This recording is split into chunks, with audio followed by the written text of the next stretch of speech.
So, my name's Michael. I'm with corporate IT, if you don't know who I am. When I was hired on, Betsy was pretty interested in the fact I was a paramedic for 12 years before I got into IT years ago. Been out of that about 10 years.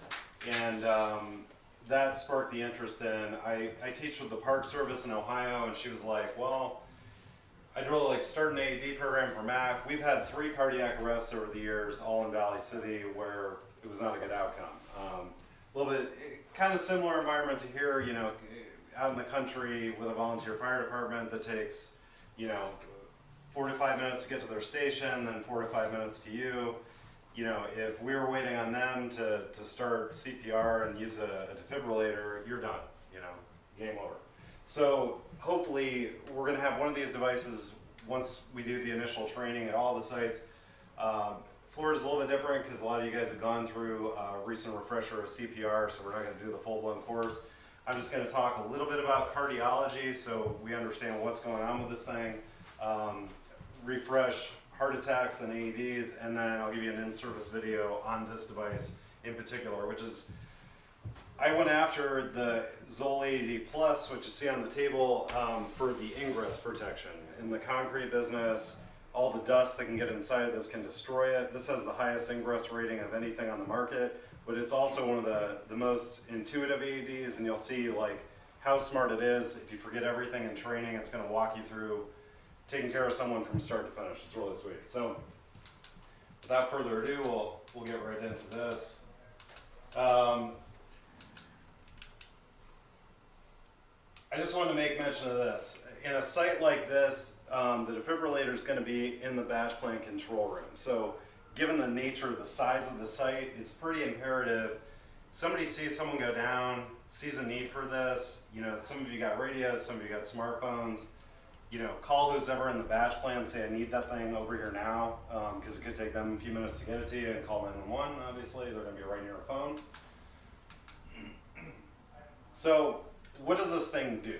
All right, so an AED is an automated external defibrillator. Paramedics use a manual defibrillator where they're actually looking at a screen, looking at a waveform and going, this is something I can intervene with electricity with, and then apply it. The AED is an automated external defibrillator which intrinsically looks for cardiac activity and tries to discern between one of several heart rhythms, and then will make the determination that it needs to shock. There are 2 types of AEDs. One's a semi-automatic, one's a fully automatic. The semi-automatic, as you may have recalled from CPR training, if it determines the AED needs to apply an electrical shock, it'll say shock advised. It'll then start flashing a button for you to discharge the electricity. This is a little bit different. It's a fully automatic AED, so it's going to warn you shock advised when it's analyzing and you're not touching them. But then it'll do a countdown sequence and apply the shock. So you definitely need to make sure you're clear, not touching the victim, and there's no button to push. So, looking at the heart, I'm not going to talk really about the anatomy of the heart, but more interestingly, the electrical conduction of the heart. So your heart, unlike the rest of your body, the cardiac muscle is electrically conductive, and you have almost like a wiring system inside of it. So you have the sinus node, which is up here. This is your intrinsic pacemaker that sets your heart rate, and then distributes that energy down to the bundle of His and down to the Purkinje fibers at the base of the right and left ventricle of the heart. So what's important to know about this is when this sinoatrial node stops working, acting as the pacemaker for the heart, overriding the upper half of the heart. Where that becomes a problem is there's no rate control. So beyond a heart rate of like 200 a minute, your heart isn't doing anything productive. There's no purposeful blood pumping to the brain and the rest of the body, and so it's just like taking off like a racehorse and kind of quivering in the chest. There's no control beyond the sinoatrial node. So you may have seen on TV, there's several heart rhythms that are mentioned in CPR and AED training. Ventricular fibrillation, ventricular tachycardia, and then asystole. Asystole is the flat line you may see on you know, a medical show on TV where it's just, you know, the lines going across the screen, nothing's happening. If you ever see anyone shock that, they're not really intervening correctly. You can't shock asystole. If the AED determines the victim has an asystolic heart rhythm, it's going to say no shock advised. We're looking for ventricular fibrillation and ventricular tachycardia. So this is kind of just an overview of how that electricity is flowing through the heart. And then we'll talk about the electrocardiogram. So this is a normal sinus rhythm. There's a P wave, a QRS complex, and a T wave. Nothing you have to remember, just throwing in some added information. So when the P wave happens on the monitor, the right and left atria at the top of the heart, the electricity is flowing through them, and then the QRS complex is where the ventricles are receiving that electrical wave and contracting, and then the T wave is where the heart resituates its electricity at the top of the heart and ready to beat all over again. So on a monitor, ventricular fibrillation looks like a chaotic, disorganized mess. It's basically the heart's having a seizure and is beating in excess of probably 220 beats per minute. Nothing good is happening, person is unresponsive, brain death is imminent. The other rhythm that our AED can shock is ventricular tachycardia, which is just this up and down waveform, commonly induced by things like cocaine. You get your heart rate cranking along, hits 200, you're likely to go into ventricular tachycardia, and again, you're off to the races, the person becomes unresponsive, has no blood pressure, no pulse.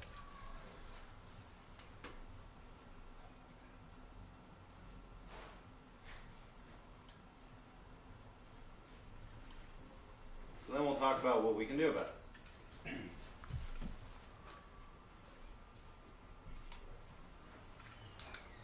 Okay, so just to review general cardiac emergencies, the cardiac chain of survival and CPR. Signs and symptoms, someone might be having a heart attack. Again, this presentation can be different in women than men. And if a man or a woman has had a heart attack previously, they may have had the classic signs and symptoms: mid-sternal chest pain, discomfort, pressure, or squeezing will last longer than 3 to 5 minutes. They could have a second heart attack, and because of some of the depth of the heart tissue, they could present totally differently. So it's good to keep in mind some of these signs and symptoms may exist, all of them might exist, or a few of them might exist. So again, chest pain, discomfort, pressure, or squeezing will last longer than 3 to 5 minutes and is not relieved by resting, changing positions, or taking a medication like nitroglycerin. Most people have angina, which is intermittent chest pain that kind of comes and goes. Typically have a little brown bottle with dissolvable tablets they put under their tongue. What that's doing is dilating their coronary arteries, so all that plaque that's built up inside that blood's not flowing through and is causing the heart attack. Hopefully the idea is that those vessels dilate, the blood flows to the part of the heart that's sustaining that event, and that the symptoms go away. And the pain is usually caused because the blood isn't flowing to that part of the heart. Discomfort or pain that spreads to one or both arms, the back, the shoulder, the neck, the jaw, or upper part of the stomach. Additionally, dizziness or lightheadedness, trouble breathing, nausea or vomiting. Nausea or vomiting is very common. Paleness or ashen skin is very common. They may get cool, clammy, or they may begin to sweat. In Florida, someone having a heart attack outside, they're going to be sweating probably anyway. So not the most reliable symptom to be evaluating. A feeling of anxiety or impending doom. Most people I've dealt with have had heart attacks. When I was a medic, would say it felt like an elephant was sitting on my chest, or just this overwhelming fear they can't explain. Extreme fatigue, or then they become unresponsive. So it's important to discern the difference between a heart attack and cardiac arrest. Cardiac arrest, not responsive, not breathing, no heartbeat. Heart attack is when that heart muscle is starting to die, and if we don't get them to higher level care and get them some medications to open up those coronary arteries, they're probably going to end up down here. In addition to cardiovascular disease, causes of cardiac arrest may include breathing emergencies, which are carried on to the point where someone's not oxygenating well enough, they then sustain a heart attack, trauma to their chest, which is also referred to as a traumatic arrest. Traumatic arrest, someone gets blunt force trauma to their chest, like by a steering wheel in a car, or struck with a massive piece of concrete out here, has probably a 10% or less chance of surviving. Electrical shock or drug overdose. Again, just to review, the adult cardiac chain of survival, early recognition of cardiac arrest and activation of the EMS system, calling 911, early CPR, early defibrillation, and these last two, which EMS will get them to, not a lot we can do there, is early advanced cardiac life support, so paramedics showing up, getting in the necessary drugs that are going to make a difference and helping to stabilize that victim until they can get to integrated post-cardiac care in a cardiac intensive care unit. Just to review, a CPR cycle is 30 chest compressions to 2 breaths nowadays. 2 breaths is the key thing with a breathing barrier. When you open the cabinet that'll have this AED in it, you've probably all seen those flimsy kind of breathing barrier devices, the piece of almost like a Ziploc bag you put over their face.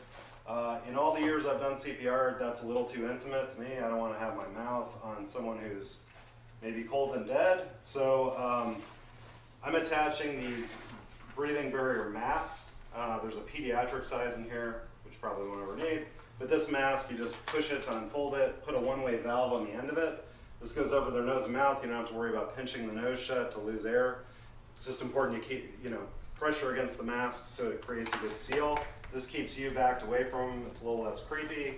And you're probably helping to ventilate them a lot better. And there's a one-way valve, so anything they exhale is not going to hit you. The other reason to use something like that is 90% of people who have a cardiac arrest and go down have probably eaten something in the last 6 hours. I guarantee you start pumping on their chest, all the stomach contents are going to come out. This is kind of another barrier, keeping you a little bit farther away from them when that happens. So we'll cover AED basics. For someone in cardiac arrest, calling 911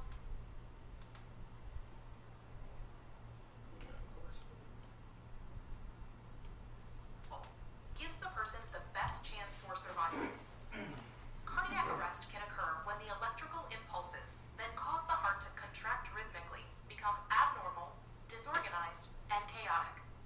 The heart will stop beating or beat too ineffectively to circulate blood to the brain and other vital organs. 2 abnormal heart rhythms in particular, ventricular fibrillation and ventricular tachycardia, can often be corrected by defibrillation, the electrical shock delivered by an AED. When effective, the shock disrupts the abnormal electrical activity long enough to allow the heart to spontaneously develop an effective rhythm on its own. An AED is simple to use. The device will guide you every step of the way. AEDs can be used on people of all ages and can also be used on pregnant women. All you need to do is turn the device on and follow the voice and visual prompts. Remember, start CPR immediately and use an AED as soon as possible. For each minute that CPR and AED use are delayed, the person's chance of survival is reduced by about 10%.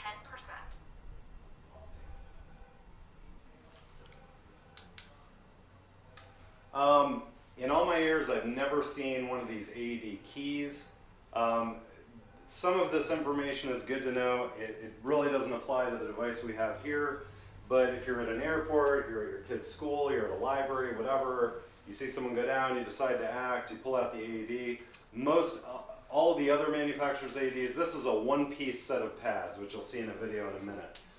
You can't really put them on wrong. It only goes on one way. That way you're not dealing with 2 separate pads, but most other AEDs have 2 separate pads.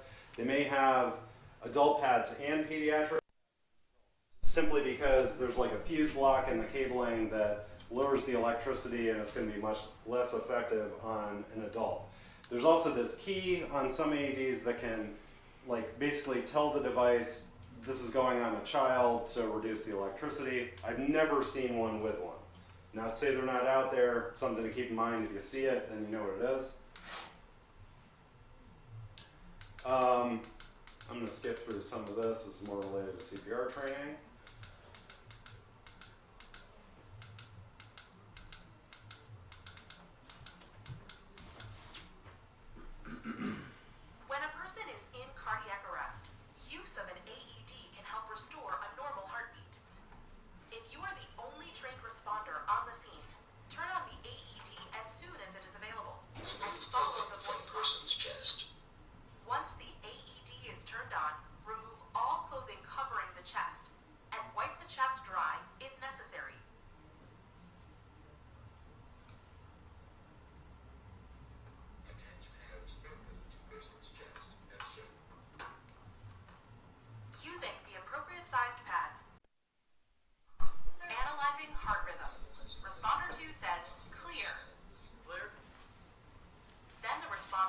roles. Responder 1 will now operate the AED, and Responder 2 will now provide CPR. The responder should switch roles in this manner each time the AED analyzes the heart rhythm. Notice how CPR and AED use are working together as parts of the cardiac chain of survival. When CPR is not interrupted to prepare the AED, chances of survival are increased. One thing that's important to remember when you apply the machine to your victim and you're allowing the machine to analyze, and you're either, you want to say out loud, I'm clear, you're clear, we're all clear, you're kind of looking around making sure no one's touching them. It's really easy to do that and not realize that their hand is on your knee. So they're touching you, you're looking around caring about everybody else, not paying attention to what's going on right in front of you. Been there, done that. It's kind of like putting your finger in an electrical socket. It's not the end of the world, it's not going to kill you, but it's a nice little jolt of electricity there. Again, if 2 or more responders are available, which hopefully they are, biggest thing, CPR will wipe you out. 5 cycles of CPR, you feel like you ran part of a marathon. You want to get help, involved. Anyone around you, just get them over there, get them helping you. Switch off with them, doing compressions.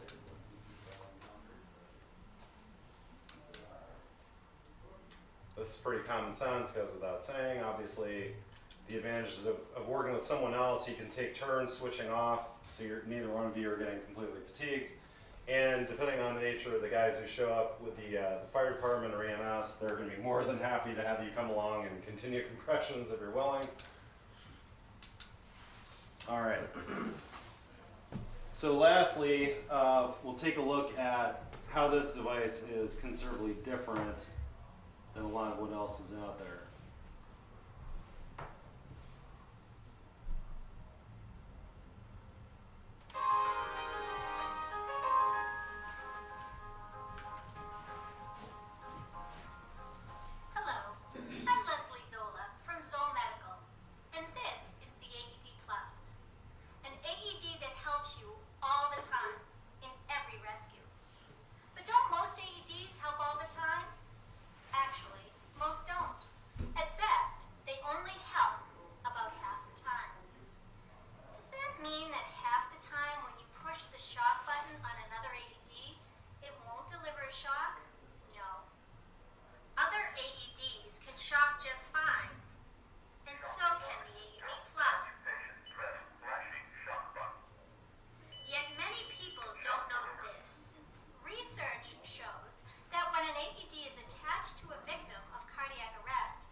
real-time feedback of the bar gauge.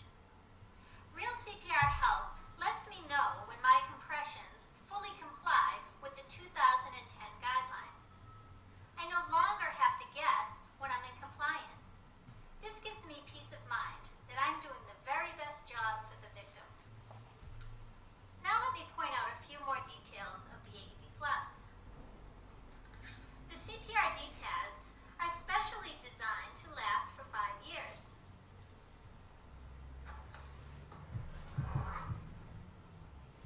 And here are the 10 lithium batteries that power this AED.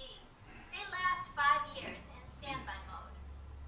That means that when you have installed the AED Plus, in absence of a clinical event, there is nothing to buy or replace for the next 5 years. The AED Plus has the lowest total cost of ownership once it's installed. And because you have to replace pads and batteries only once in the first 10 years, you will significantly reduce the logistical headache of replacing pads and batteries when compared with other AEDs.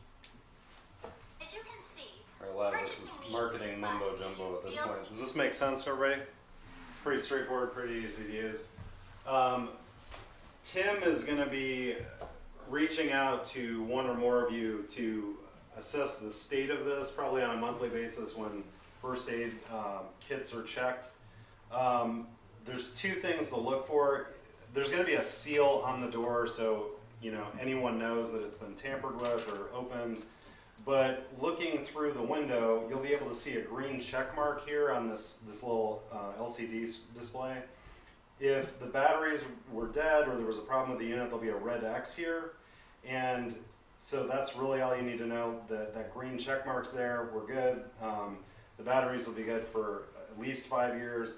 And then the pad expiration date will be sticking out here, which you'll be able to see and know long ahead of time that those are going to be expired. We'll probably be all over that, getting them swapped out ahead of time. The other thing she doesn't mention, which is kind of cool, when you open this, there's only going to be adult pads on here. So you just pop the lid off, open it up like this. Pads are already going to be plugged in. What's kind of neat about this lid is that you can position it between their shoulder blades, and it's going to kind of put them in a neutral position, force their airway open, so you don't have to hold it open all the time. There'll be a set of gloves in here with a breathing barrier, some trauma shears, and pretty much a redundancy of all that in this bag in the back. Any questions? Pads expire even if you don't use them? They do. Really? And the reason being, there's an electrode gel on there that will dry out eventually, even after 5 years. So if you use them once, do you have to replace them? yes, if it gets used once, what I'm gonna probably, if one of these gets used, we'll probably have you put it in the box, send it back to Brunswick. We'll overnight a spare. They'll just have new pads on it, new batteries, and then you guys just put it back in, put a new seal on it. We're done. But yeah. Make sense? All right. That's pretty expensive. About $2,000. That answers that. She invested about $20,000 in this program. Well, the reason I was asking because this place is so large, with it located where it is, somebody out in the yard. I mean, Yeah, this has been a concern to me. But yeah, now I understand the cost. So. Valley City's, even bigger. We've put 2 there, one up at Hollow Core, way up on the hill, because no one would get up there in time. But even Valley City, the back of the plant, same issue as here, and then where truck repairs at is quite a distance. Someone's going to be in a furious sprint from the dispatch office with this there. So, I'm sure that. I'm pretty impressed in her, interest in investing in a program like this. It certainly costs a lot of money, and she certainly believes in the value of it. And who knows, maybe she'll, beef it up. We'll get some more units out where we need them here, Valley City, and even Pennsylvania. The back of the plant could be an issue.